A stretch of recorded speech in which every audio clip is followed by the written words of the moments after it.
They thought I was crazy. They thought I was insane. But it all makes sense now. I finally put together the final pieces of the puzzle.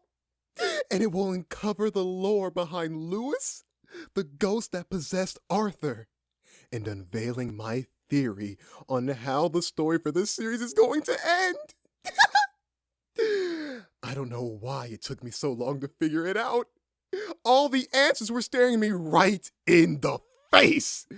Lewis is going to... You know, normally I would yell at my past self to stop slacking off in the middle of a video, but this time I'll let it slide. He's earned a good bit of sleep for working so hard. Anyway, I think I've kept you all waiting long enough.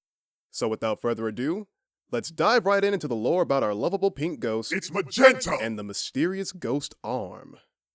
Now before I get into the meat of this lore video, I want to clarify that I'm basing my findings around Japanese mythology, as I did in my last two videos.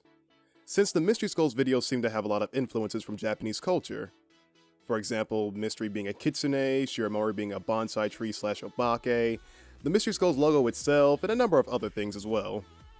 One of those things being the fact that Lewis and the possessed ghost arm are actually one and the same. And no, I don't mean that in the literal sense, I mean it in the spiritual sense. Let me explain. In Japanese folklore, a term they use to refer to ghosts is called a yurei. Yu meaning faint or dim, and rei meaning soul or spirit. Every human has a reikon, which is essentially their soul.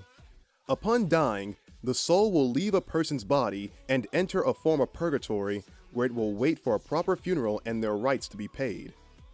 Rites or rituals are usually ceremonial or religious acts such as coming of age, graduation, marriage, worship, baptisms, etc.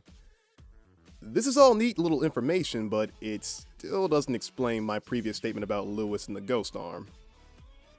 Until I read a bit more on the yurei.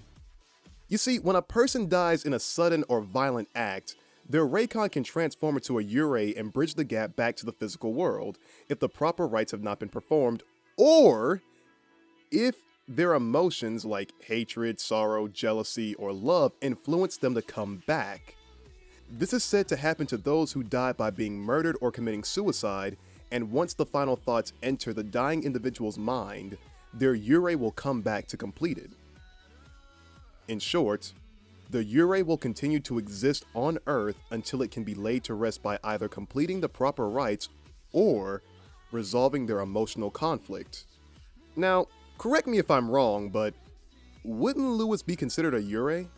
I mean, the signs point to him being A, murdered in a violent or sudden manner, B, his intense emotions of hatred, sorrow, and love seem to keep him bound to the physical world, C, he obviously had a final thought enter his mind upon dying and is desperately trying to complete it, and D, he even has will-o'-the-wisps.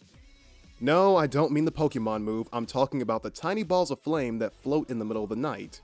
They are said to be the souls of the dead that have been separated from their bodies, which, if you look at the examples of what Japanese folklore depicts a will-o'-the-wisp to look like and the deadbeats, you can kinda see the similarities between the two.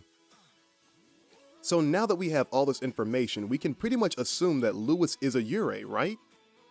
Well, yes and no. I mean, it's true that Lewis is a yurei, but yurei is just a general term used to categorize all ghosts. But there are actually different subcategories of yurei. And one subcategory that popped out to me indefinitely described Lewis was the onryo.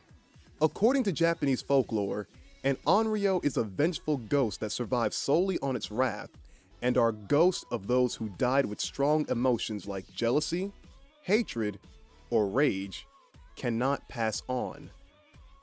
This wrathful spirit will seek vengeance on any and everything it encounters.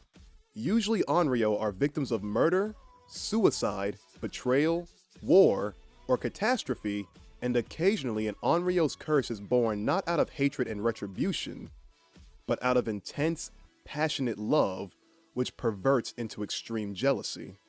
Now, doesn't this category seem to define Lewis a bit better than just calling him a yurei? But this still doesn't explain my previous statement of Lewis and the ghost arm being one and the same, right? Believe it or not, I've already proved that statement long ago. See, the ghost arm is actually a Yurei just like Lewis called a Shiryo. Shiryo were considered onryo that possess humans and perform a tatori. A tatori is basically a curse. Which makes sense because the ghost possessed half of Arthur's body and probably cursed Arthur to suffer from a lack of sleep due to his reoccurring nightmare of mystery. But others would argue that it could just be the trauma Arthur endured from having his arm bitten off. But now that we've figured out and categorized the lore behind both of these entities, I can finally bring up my theory on how this entire story is going to end. I theorize that Arthur will not die, Vivi will regain her memories, Lewis will finally pass on to the afterlife, Shiromori is going to die, and mystery will be the one that triggers everything to happen. And I will be sure to explain all of this in my final Mystery Skulls lore video. But until then, thank you guys for watching. Please be sure to check the description box below for all the links of where I got my information from, and be sure to go and watch the original music videos because honestly they're just amazing in general. Thank you guys for watching this video, and remember to stay golden.